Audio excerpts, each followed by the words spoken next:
بسم اللہ الرحمن الرحیم۔ السلام علیکم۔ شادی کی پہلی رات تھی۔ دلہن کمرے میں بیٹھی نہ جانے کن سوچوں میں گم تھی، مگر جو بھی تھا وہ نہ تو دلہا کے انتظار میں تھی اور نہ ہی اس کے بارے میں سوچ رہی تھی۔ اس کی سوچوں کا محور تو کوئی اور تھا، جبکہ دلہا بڑے فریش موڈ میں کمرے میں آیا تھا۔ اس نے آج سے پہلے اپنی دلہن کی شکل نہیں دیکھی تھی، ہاں مگر تعریفیں بہت سن رکھی تھی اس کی خوبصورتی کی۔ وہ دل ہی دل میں خوش ہوتا گھونگھٹ اٹھانے کے لیے آگے بڑھا تھا، مگر اس سے پہلے ہی کہ وہ گھونگھٹ اٹھا پاتا وہ بیڈ سے نیچے فرش پر گرا اور تڑپنے لگا۔ دلہن خوف زدہ سی ہو کر باہر کی طرف بھاگی۔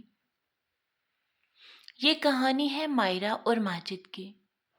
ماجد کی یہ دوسری شادی تھی اور بڑی مشکلوں سے یہ رشتہ ہو پایا تھا، کیونکہ ماجد کو بچپن سے ہی مرگی کے دورے پڑتے تھے۔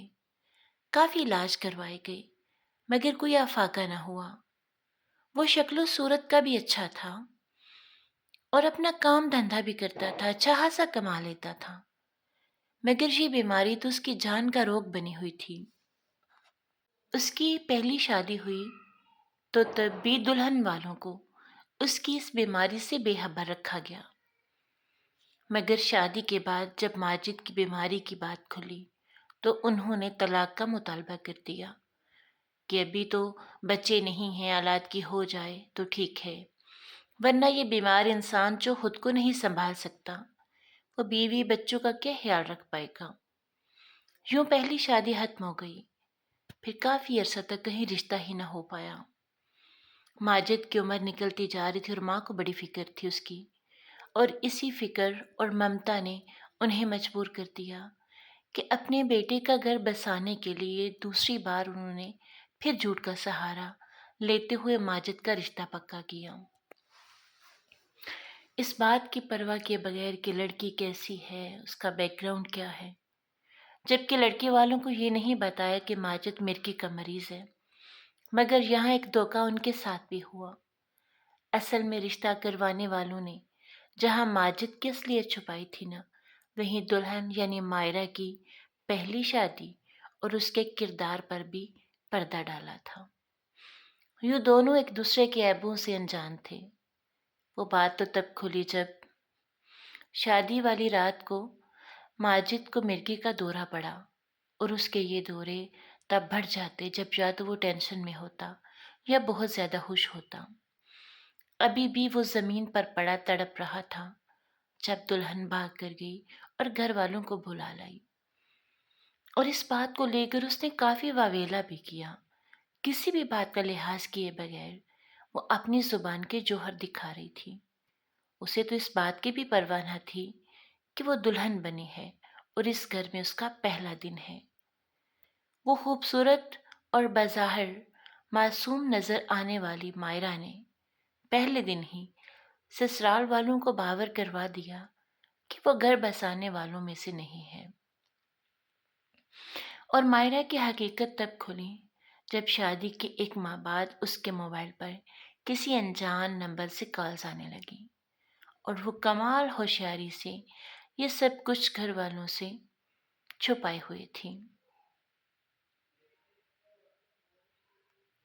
پھر اس نے پہلے ماجد کو شیشے میں اتارا اور گھر والوں سے علیحدہ ہونے کا مطالبہ کر دیا، کیونکہ یہاں ایک ساتھ رہتے ہوئے اسے اپنے یہ کام کرنے کے لیے آزادی نہیں تھی۔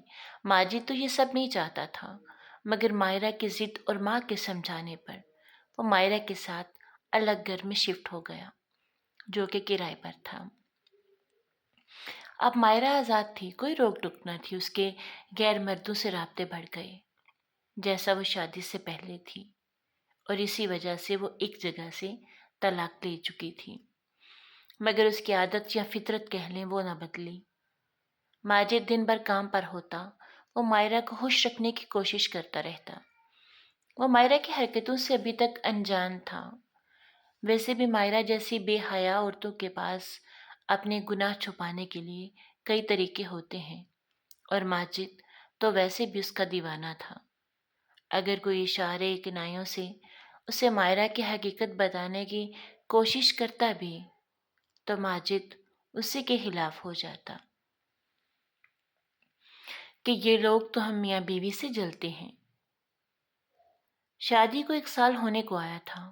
اس دوران ماجد کئی بار بیمار ہوا۔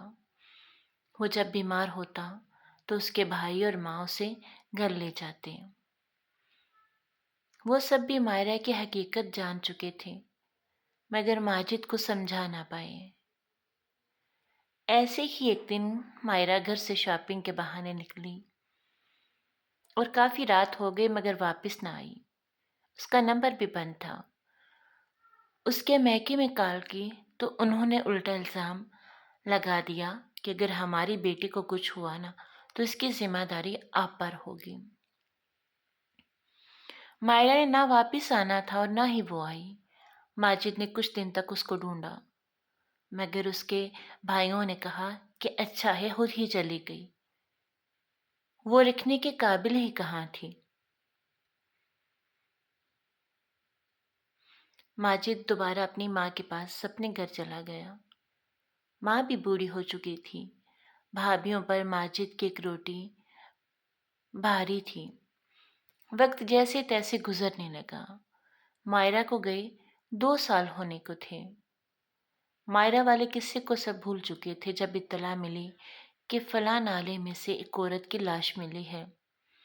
ماجد کے کسی جاننے والے نے مائرہ کو دیکھ رکھا تھا۔ وہ لاش مائرہ کی تھی جو نہ جانے کس کی ہوس کا نشانہ بنی اور پھر کس نے اسے موت کے گھاٹ اتار دیا۔ یہ تو ایک الگ کہانی تھی۔ ہاں مگر مائرہ جیسی عورتوں کا یہی انجام ہوتا ہے جو اپنی عزت کی پرواہ نہیں کرتی تو پھر ایسے ہی ان کا فائدہ اٹھا کر انہیں گندے نالوں میں پھینک دیا جاتا ہے۔ ماجد کے گھر والوں نے تو لاش لینے سے انکار کر دیا تھا۔ آخر ان کے ساتھ اس کا رشتہ ہی کیا تھا اب؟ جو رشتہ ماجد کے ساتھ تھا وہ تو چھوڑ کر جا چکی تھی، جبکہ مائرہ کے گھر والے بھی پہلے تو پہچاننے سے انکار کرتے رہے۔ ایسی بے حیا بیٹی کی لاش کیسی اٹھاتے جو سب کو جیتے جی مار کر اپنی عیاشیوں میں پڑی رہی، مگر پھر وہ لاش لے گئے اور خاموشی سے دفنا دیا۔ میں سوچتی ہوں یہ کیا ہو گیا ہم مسلمانوں کو؟ دھوکہ دہی، جھوٹ، فراڈ، بے حیائی کس قدر عام ہو چکی ہے، اور ہم ہیں کہ گناہ کو گناہ سمجھتے ہی نہیں۔ رشتہ کرانے سے لے کر، رشتہ کرنے سے لے کر، بنانے سے لے کر ختم ہونے تک سب دھوکہ، جھوٹ، فراڈ، بے حیائی یہی چلتا رہا نا۔ اللہ تعالیٰ ہم سب کو ہدایت دے۔